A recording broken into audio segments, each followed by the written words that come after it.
Show. This is the Blairing Out with Eric Blair Show, and today I'm here with Hank III from Superjoint Ritual. Hank, how's it going today, man? Feeling good, getting ready for a crazy show in Anaheim.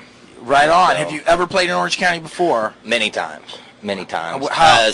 I don't. Maybe Superjoint. I don't know if we've played Anaheim before, but I've been around here quite a few times. What's the audience usually like here in Orange County? Pretty intense.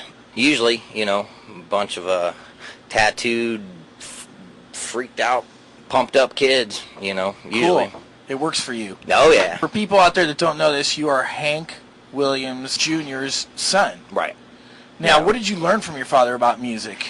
Shoot, basically, if they don't like it, tell them to kiss your ass is the only advice I ever got from him. So, you know, that, and I learned, you know, there's fire there. There's something about the road, you know, something about live audiences, and that's the biggest thing, you know, as far as advice or anything like that. He never did cough anything up. So I'm just, I know my dad and my granddad more through their music than I do personally.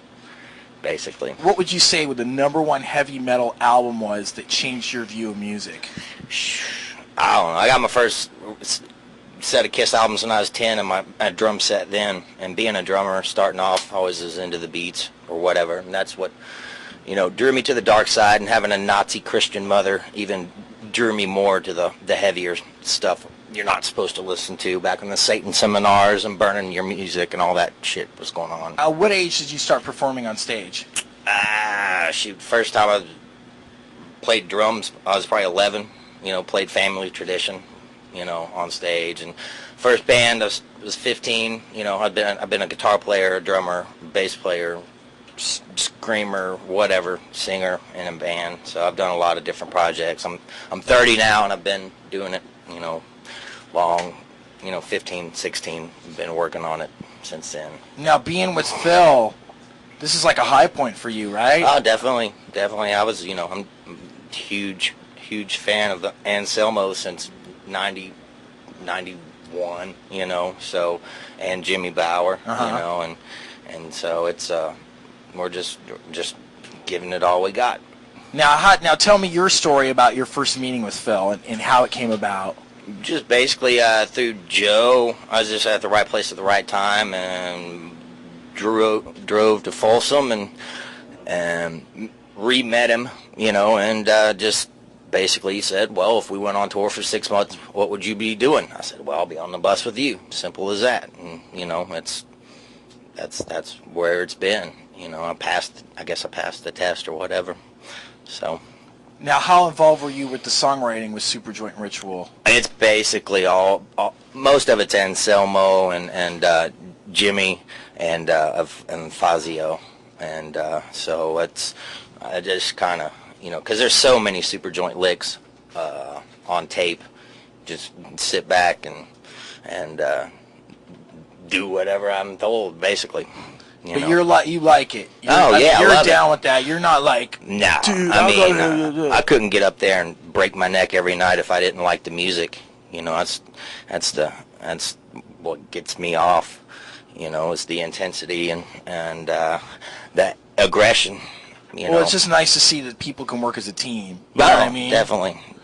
How does your solo stuff differ from Superjoint Ritual? It's a totally different thing. It's just, you know, I'm hour country, hour hard rock, or whatever you call it. You know, so I've been touring that now, and I will be touring that one day. You know, I've already been across the United States for millions of times, it seems like. So it'll be out there, and right now, all that's kind of messed up. All my decisions lie in a judge's hands right now, so we'll see what happens. Do you want to get into that at all? No, just fuck Curb Records, if I can say that. Simple as that. Oh, okay, one of those situations. Yes. Yeah. How important was Metallica and Cliff Burton to your life? I mean, Ride of Lightning, Kill 'Em All, and Master of Puppets were pretty important to me because those are records my mom was burning and told me not to listen to and all that stuff, so I just really got into it even more. You know, and just, I don't know. It is a little bit, I'd say, somebody like Buzz or Dale Crover made more of an impact than like a Cliff Burton did. But, you know, it's just one of them things. He was, you know, just if he would have lived, no telling what the band would have been like. You think no telling. You think that Metallica?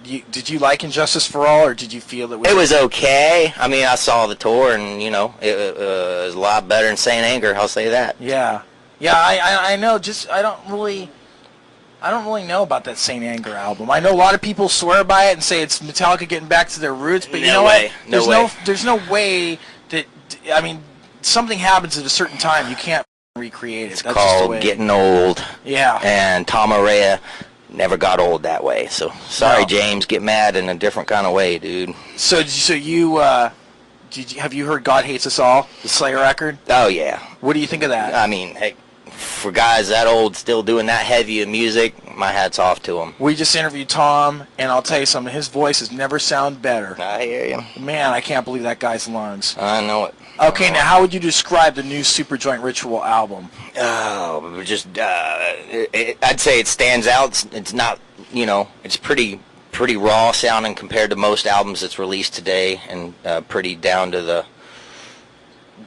street, you know. And I don't know. It's just the band. I mean, that's what we sound like on the album is basically what we sound like on stage. So there's not a lot of Pro Tool tricks or nothing like that going on, you know. So it's a, you know, straight up rock album that's just very, very aggressive and in your face. What's your favorite song off the album? Oh boy, I know you love them all, but I don't know, Death Threat or The Horror, something like that. You know, Cool. I always like those real old school upbeat songs. now, did you enjoy making the album? Oh yeah, I mean, heck, it was, you know, how could I not?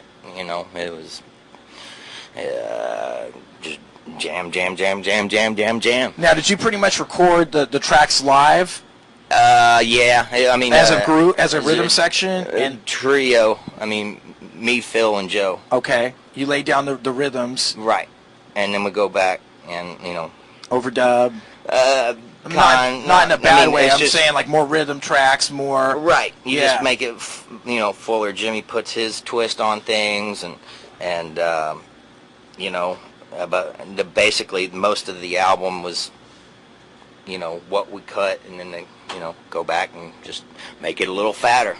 Now, tell me about your experience on making the video for Waiting for the Turning Point.